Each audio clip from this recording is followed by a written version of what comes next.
আসসালামু আলাইকুম, কেমন আছেন সবাই? অনেকদিন পর সকাল থেকে একটি ডেইলি ব্লগ শুরু করেছি। সকালবেলায় ছিল হচ্ছে খিচুড়ি, আগে থেকে গরুর গোশ আর শসা ছাড়া খিচুড়ি খেতে ভালো লাগে না। শসা দেখি ঘরে নেই, যার কারণে আর কি করব, পেঁয়াজ কেটে নিয়েছি আর লেবু চিপে নিয়েছিলাম। খুব মজা লেগেছিল। আপনারা কেউ কিছু মনে করবেন না, আমি এভাবে কাঁচা পেঁয়াজ খাই খিচুড়ির সাথে, আমার ভালো লাগে। আর দুপুরবেলা রান্নার প্রস্তুতি, চিংড়িগুলো বাছতে হবে, পেঁয়াজ কেটে রেডি করে নিয়েছি। আর করলা ভাজি করব দেখে করলাটাই সবার আগে পানি ঝরতে রেখে দিয়ে এই যে করলাটা ভাজি করে নিচ্ছি। আমি আরেকটু অবশ্য কড়া করেছিলাম, স্কিপ হয়ে গেছে।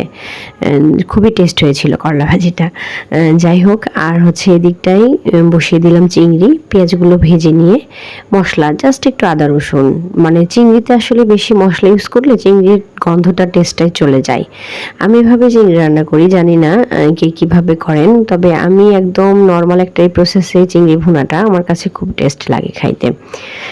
একটু ঢেকে দেব, একটু ঢেকে দেওয়ার পর আবার উঠিয়ে নেব। অল্প কিছুক্ষণ ঢেকে দিয়ে একটু কষিয়ে নিলে 10 মিনিটের মতো, মানে এতটুকু চিংড়ি 10 মিনিট কষালেই যথেষ্ট। এই পর্যায়েও খাওয়া যাবে। তো আমি একদমই ভাজা ভাজা করব না, যার কারণে একটুখানি ঝোল দিয়ে দিলাম। আর এই ঝোলটা টাইট হয়ে আসলেই আমার হয়ে যাবে চিংড়ি ভুনাটা।